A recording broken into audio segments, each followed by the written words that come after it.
শুভ অপরাহ্ন। আমরা একটু দুঃখ প্রকাশ করছি, শুরুতেই দেরি হয়েছে আমাদের কিছুটা আজকে প্রেজেন্টেশন শুরু করতে। আজকে আমরা মূলত কথা বলবো হচ্ছে চৈত্র সংক্রান্তি এবং বাংলা নববর্ষের উৎসব নিয়ে। আপনারা জানেন পাহাড় এবং সমতলে জাতিগোষ্ঠীদের বর্ষবরণ উৎসব বাংলাদেশের একটা বড় উৎসব। আসলে এইবারই প্রথম সরকারের পক্ষ থেকে এই উৎসবকে ঘিরে নানা রকমের আয়োজন করা হবে। এই বিষয়ে আজকে কথা বলবেন পার্বত্য চট্টগ্রাম বিষয়ক উপদেষ্টা সুপ্রদীপ চাকমা এবং সংস্কৃতি বিষয়ক উপদেষ্টা মোস্তফা সরোয়ার ফারুকী। আমি শুরুতেই পার্বত্য চট্টগ্রাম বিষয়ক উপদেষ্টাকে কথা বলার জন্য অনুরোধ জানাচ্ছি। আচ্ছা, আমরা কি প্রশ্ন নিয়ে কথা বলবো নাকি আমি এমনিতেই বলবো? আপনি একটু আগে আপনি একটু ব্রিফ করে দেন, তারপর প্রশ্ন নেব। হাইলাইটসটা আচ্ছা, আমি বলবো। আচ্ছা, ঠিক আছে। আমি এই সরকারকে ধন্যবাদ দিতে চাই একটা কারণে। আগে আমাদের এই যে 13 তারিখ চৈত্র সংক্রান্তি যেটা ছিল, ওটা ছিল অপশনাল হলিডে। ওটা এখন এক্সিকিউটিভ হলিডে হয়ে গেছে। পার্বত্য চট্টগ্রামবাসীরা, ইভেন পার্বত্য চট্টগ্রামের বাইরে যারা আছে, তারাও চেষ্টা করতেছে যে এই ইয়েতে বিজুতে গিয়ে তারা ফ্যামিলির সাথে যোগ দেবে এবং ফ্যামিলির সাথে আমাদের যে এই বৃহৎ সবচেয়ে বড় কালচারাল ফাংশনে তারা শরিক হবে। এটা নিয়ে তারা খুব উৎফুল্ল এবং এইভাবে যে এখন আমাদের পার্বত্য এলাকার একদম রব ভাব যে আমাদের সাম্প্রদায়িক সম্প্রীতি থেকে শুরু করে সব দিক থেকে পাহাড়ি বাঙালি সবাই যারা আছে ওখানে একসাথে কাজ করতেছে এবং আনন্দটা যেন ঘরে ঘরে পৌঁছে সবার মনে পৌঁছে সেভাবেই কাজ করতেছে। এখন আপনারা দেখুন যে এখন পার্বত্য এলাকায় যেখানেই যান আমাদের মানে বিজু মেলা চলতেছে। আমি পাহাড়ি চাকমা বলে আমি বিজু বলতেছি, আদারওয়াইজ আমার সমস্ত নাম বলতে হবে। আমি বৈশাখী বলতে চাই না, কারণ বৈশাখী বললে কিছু কিছু অংশকে আমার বাদ দেওয়া হয়। আর আপনারা যদি বলেন, আমি এখানে লিখে নিয়ে এসেছি, ওগুলি আমার পুরোটাই বলতে হবে, যেটা আমার বলার সময় নাই। সুতরাং আমি শুধু বিজু বলবো, যেটা চাকমারা বলে। আমি বিং এ চাকমা, আমি শুধু বিজু বলতেছি, আমাকে ক্ষমা করে দেবেন।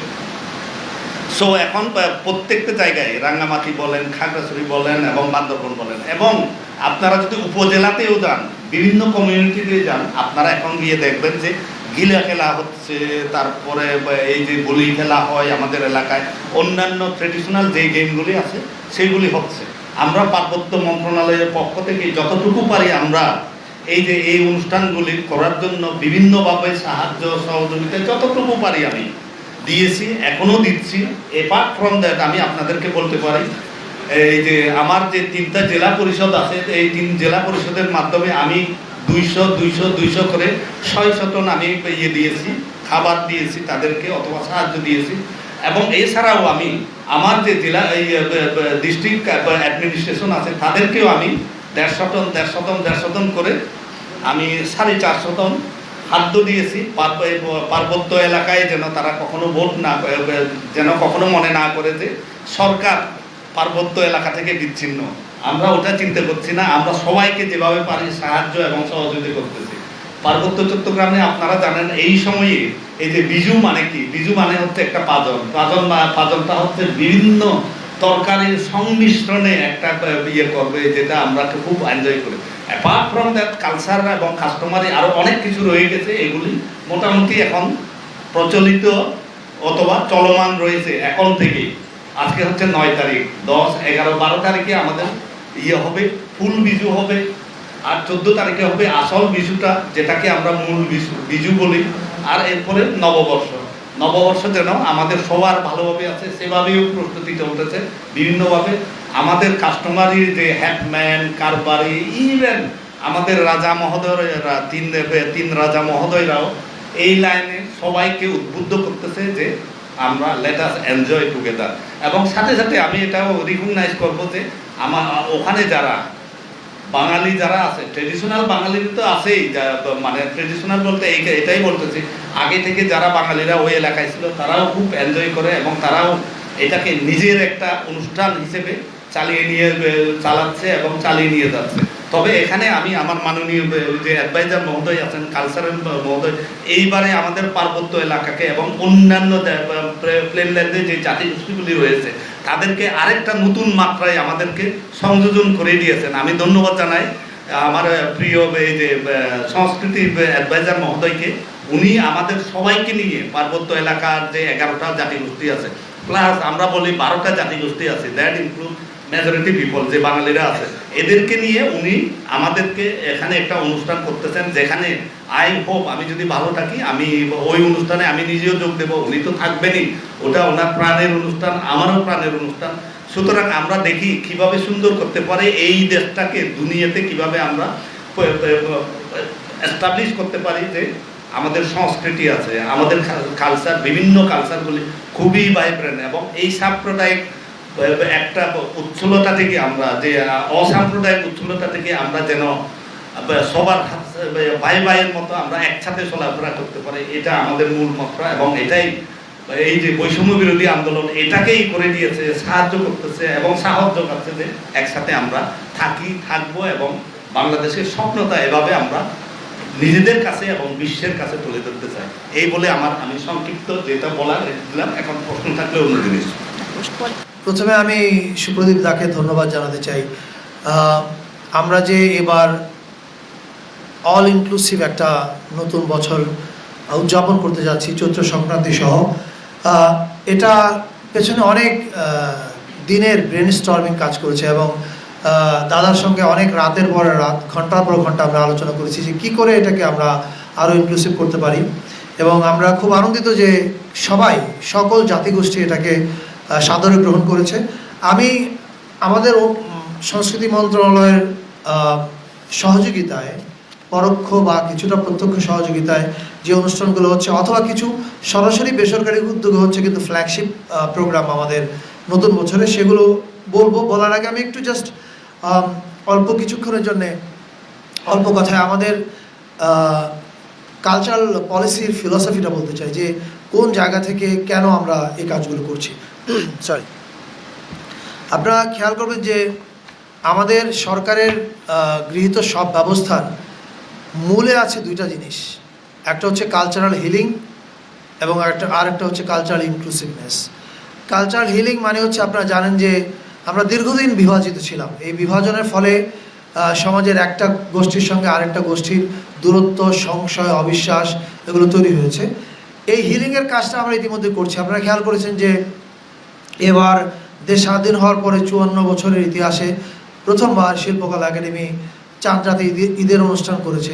নিশ্চয়ই সামনে সারা দেশে হবে, এবং শুধু মুসলমানদের উৎসবগুলো না, অন্যান্য ধর্মের যে উৎসবগুলো আছে সেই উৎসবের বড় উৎসবগুলো যেগুলো, সেগুলোকে কেন্দ্র করেও শিল্পকলা একাডেমি সারা দেশ জুড়ে সাংস্কৃতিক অনুষ্ঠান করবে।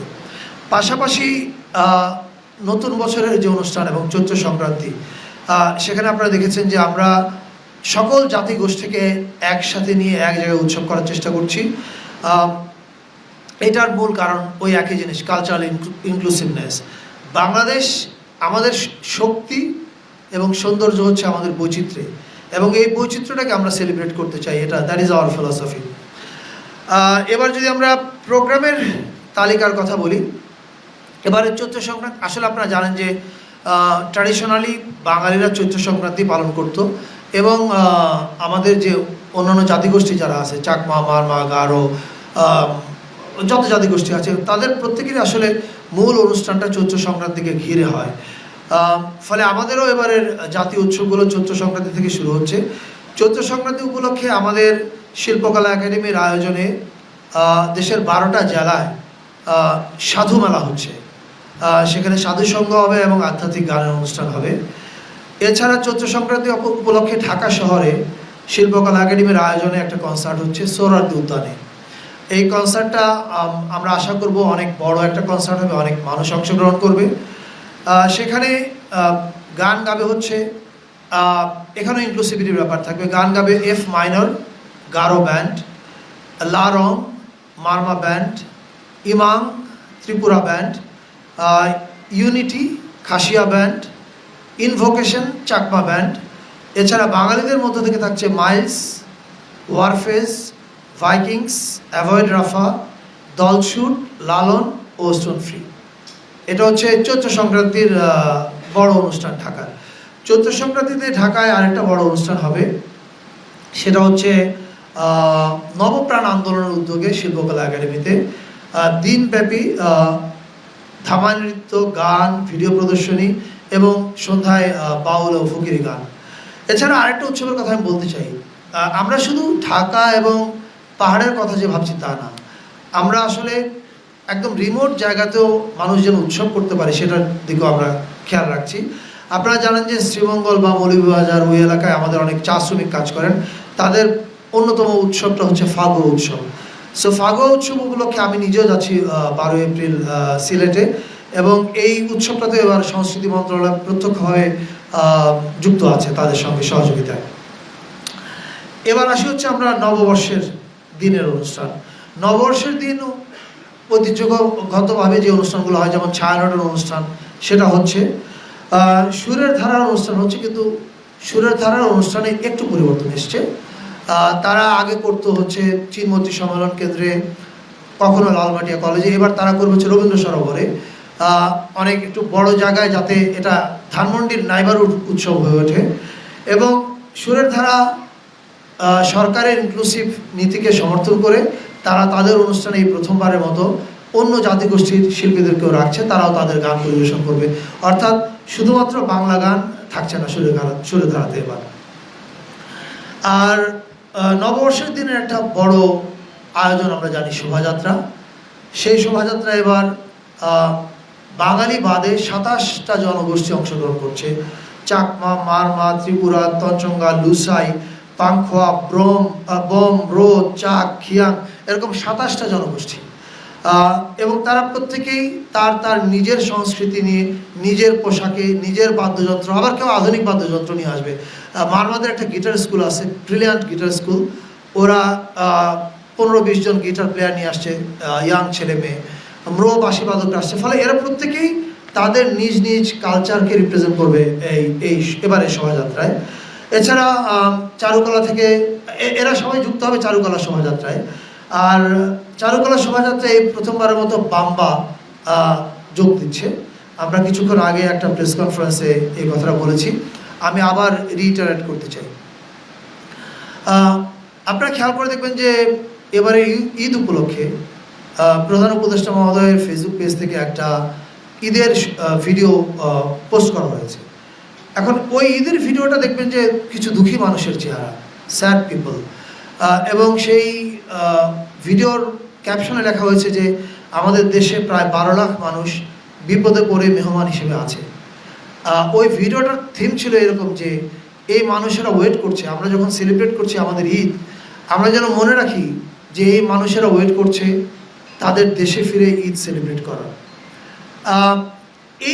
এটা আমি মনে করি যে আপনি অন্য মানুষের, নিপীড়িত মানুষের ব্যাপারে কি বোধ করেন, এটা কিন্তু আপনার সংস্কৃতির পরিচয়।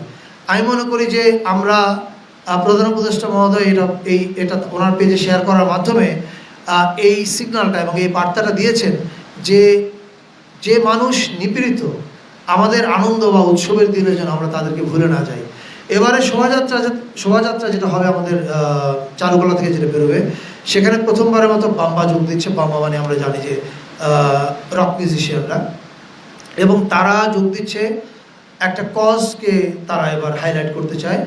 সেটা হচ্ছে, আপনারা জানেন যে প্যালেস্টাইনে একটা বড় ধরনের গণহত্যা সংঘটিত হচ্ছে। বাম্বা প্রায় 200 গিটারিস্ট নিয়ে আসবে এবং তারা আহ্বান জানিয়েছে ঢাকা এবং ঢাকার আশেপাশে যত গিটার প্লেয়ার, এনি পার্ক মানে রিদম প্লেয়ার, তারা প্রত্যেকেই যেন তাদের সঙ্গে যোগ দেয়। এবং তারা আহ্বান জানিয়েছে আপনারা একটা প্যালেস্টাইনের ফ্ল্যাগ নিয়ে আসবেন, এবং ওই রক মিউজিশিয়ানরা একটা গান গাবে, আপনারা জানেন সেই গানটা from the river to sea Palestine will be free. So তারা মানবতার মানে আমরা আমাদের উৎসবে, এই নববর্ষের উৎসবে আমরা যেন ভুলে না যাই যে পৃথিবীতে একটা বড় গণহত্যা চলছে। আমি বাংলাদেশের রক মিউজিশিয়ানদেরকে ধন্যবাদ জানাই এ ধরনের একটা মানবিক কজকে এবারে শোভাযাত্রার অংশ করে তোলার জন্য। এছাড়া বিকেলবেলা মানিক মে এভিনিউতে একটা কনসার্ট আছে, এটাতে আমাদেরকে সহযোগিতা করছে শিল্পকলা একাডেমি আয়োজন করছে, সহযোগিতা করছে ঢাকা সিটি কর্পোরেশন উত্তর। এই কনসার্টটার পরে সন্ধ্যা 7টায় একটা ড্রোন শো হবে, যে ড্রোন শোটা আয়োজিত হচ্ছে চীন দূতাবাসের সহযোগিতায়। এটা বাংলাদেশে আমার ধারণা খুব এক্সক্লুসিভ একটা জিনিস হবে। সেখানে আপনারা, এটার থিম হচ্ছে নতুন বছর নতুন বাংলাদেশ। ফলে আপনারা সেখানে জুলাইকে দেখতে পাবেন, নববর্ষকে দেখতে পাবেন, এবং পৃথিবীটাকেও দেখতে পাবেন। এবং এই ড্রোন শোটা খুবই আকর্ষণীয় কিছু হবে বলে আমরা বিশ্বাস করি। আমরা চীনা দূতাবাসকে ধন্যবাদ জানাতে চাই এই ড্রোন শোটা সম্পূর্ণ তাদের খরচে আয়োজন করবার জন্যে।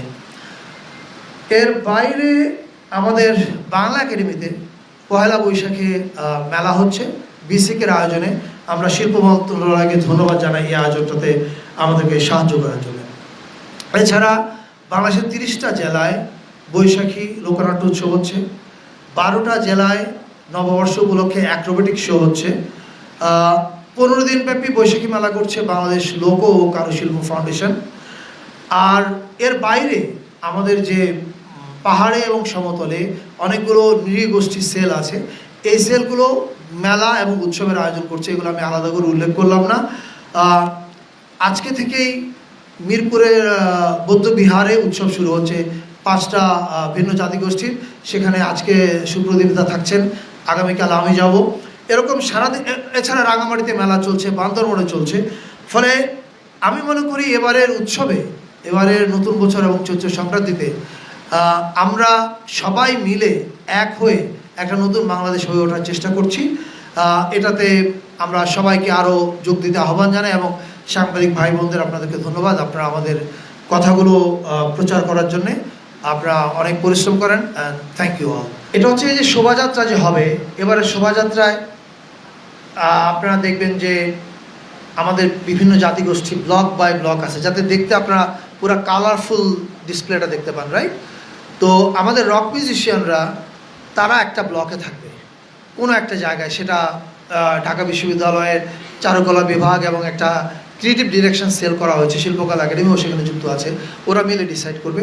সো এই রক মিউজিশিয়ানরা তারা একটা ব্লক তৈরি করবে। সেই ব্লকে they will be carrying Palestinian flag এবং তারা গাবেন হচ্ছে ওই যে from the river to the sea Palestine will be free, এই গানটা। এবারে শোভাযাত্রাটা প্রথমত আগের যে কোনো বারের চেয়ে আলাদা হবে, এ বিষয়ে কোনো সন্দেহ নাই। সেটা হচ্ছে রঙে, এর কন্টেন্টে এবং এর আয়োজনে। সেটা আপনারা নিজেরাই প্রত্যক্ষ করতে পারবেন যখন শোভাযাত্রাটা হবে। আর নিরাপত্তার ক্ষেত্রে গতকালকে আমাদের আইনশৃঙ্খলা কমিটির একটা মিটিং ছিল স্বরাষ্ট্র উপদেষ্টা জাহাঙ্গীর ভাইয়ের সভাপতিত্বে। সেখানে বিস্তারিত আলোচনা হয়েছে এবং আমরা মনে করি না যে নিরাপত্তার কোনো ঝুঁকি আছে। এই বিষয়ে পুলিশ, সেনাবাহিনী এবং অন্যান্য যারা আছেন তারা সক্রিয় আছেন। আর আপনি যেটা ইঙ্গিত করেছেন আমি বুঝতে পারছি যে আগে দেখা যেত যে মনে হচ্ছে র্যাবের মিছিল হচ্ছে, এবার ভিজুয়ালি আপনারা র্যাবের মিছিল হবে এরকম দেখবেন না। আপনারা ছবিটা যে তুলবেন সেই ছবিতে আপনারা বাংলাদেশের বিভিন্ন রং দেখতে পাবেন, এটা আশা করা যায়। Thank you. এই নববর্ষ শোভাযাত্রা এটা তো মানে মধ্যবিত্তদের চালু করা, রাইট? কিন্তু এটা ট্র্যাডিশনাল ছিল চৈত্র সংক্রান্তি এবং এটার সঙ্গে ফসল সম্পর্কিত ছিল। কিন্তু যে কোনোভাবেও আমাদের শোভাযাত্রা এগুলো কখনো স্থান পায়নি। আমরা আগের কিউরেশনগুলো কীভাবে হতো এটা আমরা জানি না, আমি মন্তব্য করতে চাই না। তবে এবার শোভাযাত্রায় কৃষক একটা বড় থিম হিসেবে থাকবে, একটা সেগমেন্টে কৃষক একটা বড় থিম হিসেবে থাকবে। আর ইসলামী দলগুলো, এটা ক্ষেত্রে আমরা বলি যে আপনারা খেয়াল করে দেখবেন যে আমরা যখন অল ইনক্লুসিভ বলছি, আমরা তখন ইসলাম, বৌদ্ধ, হিন্দু, মুসলমান, বৌদ্ধ, হিন্দু সবার কথা বলছি। এই শোভাযাত্রায় আপনার পার্টিকুলার প্রশ্নের কারণ আমি জানি, কারণ মুসলমানদেরকে নানাভাবে ভিলিফাই করা হয়েছে এর আগে। আমরা আপনাদেরকে নিশ্চিত করতে পারি এই ভিলিফিকেশন আর চলবে না এই নতুন বাংলাদেশে, এটা বন্ধ। এবং দ্বিতীয় কথা হচ্ছে যেটা তারা অংশগ্রহণ করবে কিনা। আপনি জানলে খুশি হবেন যে আমাদের যে নববর্ষের প্রস্তুতি সভা হয়েছে, সেই প্রস্তুতি সভায় এই প্রথমবারের মতো ছায়ানট, সুরের ধারা, আবার ওদিকে বাম্বা, সাইমুম শিল্প গোষ্ঠী, BNP, Jamaat Islami, NCP, everybody participated, which is a clear sign যে আমরা একটা অল ইনক্লুসিভ বাংলাদেশের দিকে আগাচ্ছি। Thank you. আর দুইটা আমি উত্তরভাবে যুগান্তরে কাজ করি। আমার প্রশ্ন হচ্ছে যে আমরা দেখতে পাচ্ছি যে এবার ইনক্লুসিভ সবাইকে নিয়ে শোভাযাত্রা হচ্ছে, নববর্ষের যে আয়োজনগুলো হচ্ছে। আমার প্রশ্নটি হচ্ছে যে আমাদের ক্ষুদ্র জাতিসত্তার যে জাতিসত্তার যে মানুষগুলো আছেন এবার থাকবেন, তারা আসলে কি কি পারফরমেন্স এবার আমাদেরকে দেবে বা তাদের পারফরমেন্সগুলো কি থাকবে সেটা একটু জানতে চাচ্ছি। আরেকটি বিষয় হচ্ছে যে শোভাযাত্রার যে র্যালি হয় সেখানে আমরা উপজেলার যে বিষয়টা দেওয়া হয় সেটার ব্যাপারে একটা সবসময় থাকে যে এই সাউন্ডের বিষয়গুলোতে, তো সেই জায়গাতে আসলে কোনো নিষেধাজ্ঞা বা কোনো পরিবর্তনের বিষয়গুলো আছে কিনা? সুপ্রদীপ দা ওই অংশটার উত্তর দিবেন যে আমাদের অন্যান্য জাতিগোষ্ঠীর, মানে উনি হয়তো 3 পার্বত্য জেলার দিবেন। আমি এর বাইরে বলছি যে বাংলাদেশের যত জায়গা আছে, যেমন আমি নিজে ফাগুয়া উৎসবে যাচ্ছি শ্রীমঙ্গলে, গারোদের উৎসব হচ্ছে, যত জাতিগোষ্ঠী আছে সবাই স্থানীয়ভাবে তাদের উৎসব করছে। পাশাপাশি তারা ঢাকায় যে শোভাযাত্রা, কেন্দ্রীয় শোভাযাত্রাটা হচ্ছে, যেটা ঢাকা বিশ্ববিদ্যালয় চারুকলা থেকে বেরোয় সবসময়, ওই উৎসবে ওই শোভাযাত্রাতেও যোগ দিচ্ছে। আর আরেকটা কি প্রশ্ন করেছিলেন ভাই? ও উপজেলা, আমাদের যে একটা সিনেটে মিটিং হয়েছিল সেখানে এই কথাটা এসেছিল। আমরা স্পষ্ট বলেছি এবং ঢাকা বিশ্ববিদ্যালয়ের প্রত্যেকেই বলেছেন যে এটা একটা বিরক্তিকর জিনিস, এটা মানে শোভাযাত্রার সৌন্দর্য সবভাবে হানি করে। আমরা এটা চাই না এবং আমি নিশ্চিত ঢাকা বিশ্ববিদ্যালয় আগামীকাল তাদের প্রেস কনফারেন্সে এটা পরিষ্কার করে বলবে। এবং এখানেও যারা শুনছেন তাদের প্রতি আহ্বান, প্লিজ এই বিরক্তিকর জিনিসটা নিয়ে আপনারা এসে এত সুন্দর শোভাযাত্রাটা আমরা নষ্ট না করি। এবারে শোভাযাত্রার দিকে সারা দুনিয়া তাকিয়ে আছে, আসুন আমরা একটা সুন্দর শোভাযাত্রা সবাইকে দেখাই। আর দাদা একটু ওই 3 পার্বত্য জেলায় কি আয়োজন হচ্ছে জানতে চাচ্ছি। আচ্ছা, মানে 3 পার্বত্য জেলায় দেখুন, একটু বলেও ছিলাম যে ইয়েগুলি কিন্তু কাস্টমারের যে গেমস বলেন এবং অন্যান্য যা কিছু আছে, এই যে মারমাদের যে ইয়েটা আছে, পানি খেলা যেটা আছে, আপনারা চাইলেই যেতে পারেন ওখানে 18 এবং 19 তারিখ।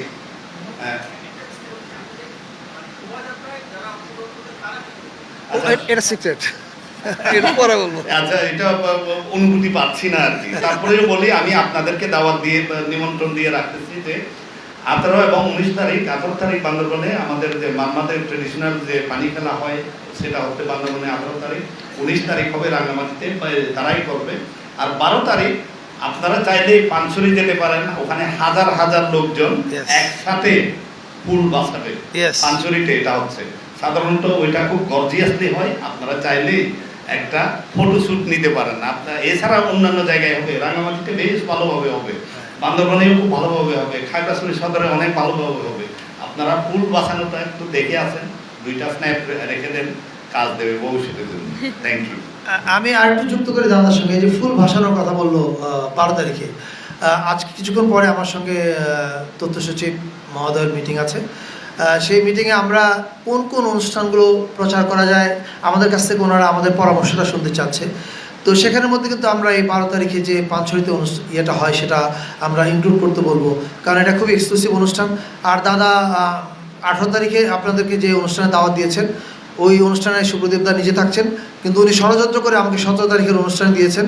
কিন্তু আমি হাল ছাড়ছি না, আমি 18 তারিখও থেকে যাবো ওই অনুষ্ঠানটা দেখার জন্য। আর তো কোনো প্রশ্ন নাই। আরেকটা প্রশ্ন নেব।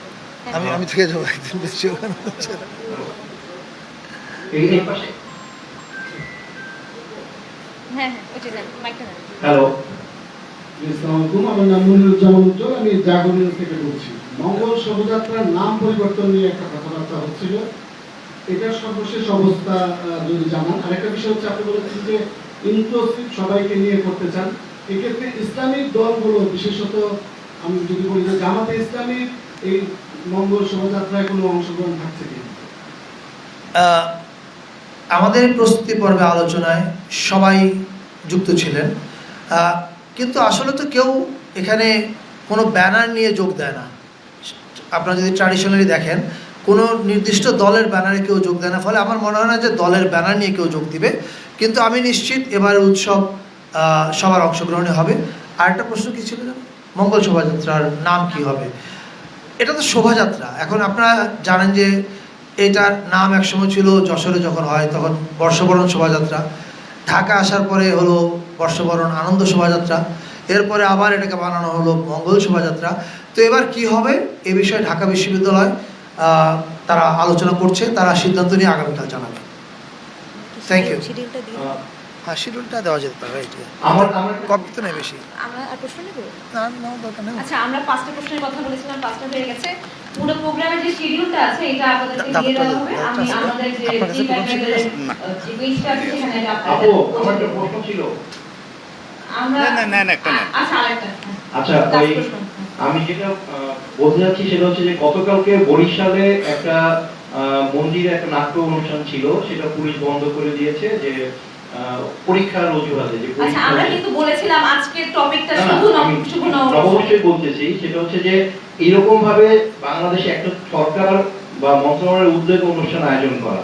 এখন যেহেতু চৈত্র সংক্রান্তি এবং পয়লা বৈশাখ একটা সাধারণ মানুষের প্রোগ্রাম, সেখানে বিভিন্ন জায়গায় আঞ্চলিক এবং হচ্ছে স্থানীয় সংগঠনরাও আয়োজন করে এবং সংস্কৃতি মন্ত্রণালয়ের অনুদানপ্রাপ্ত অনেকগুলো সংগঠনও আছে। তো এক্ষেত্রে কি মন্ত্রণালয়ের কোনো নির্দিষ্ট কোনো ধরনের কোনো নির্দেশনা আছে কিনা যে এই সংগঠনগুলো কিভাবে এই বৈশাখ উদযাপন করবে, এই ধরনের কোনো নির্দেশনা আছে কিনা? আপনারা জানেন যে সাধারণত মন্ত্রণালয় বিভিন্ন জেলায় যে পরিমাণ অর্থ বরাদ্দ দেয় এবং উপজেলায় আমরা এবার সেটা দ্বিগুণ করেছি। আর আমরা বলেছি যে আপনারা আপনাদের স্থানীয় সংস্কৃতিকে তুলে ধরেন, এছাড়া আমাদের আর কোনো নির্দেশনা নেই। ওনারা কি গান গাইবে, কি কবিতা বলবে, সম্পূর্ণই ওই স্থানীয় জেলার ব্যাপারে। Thank you.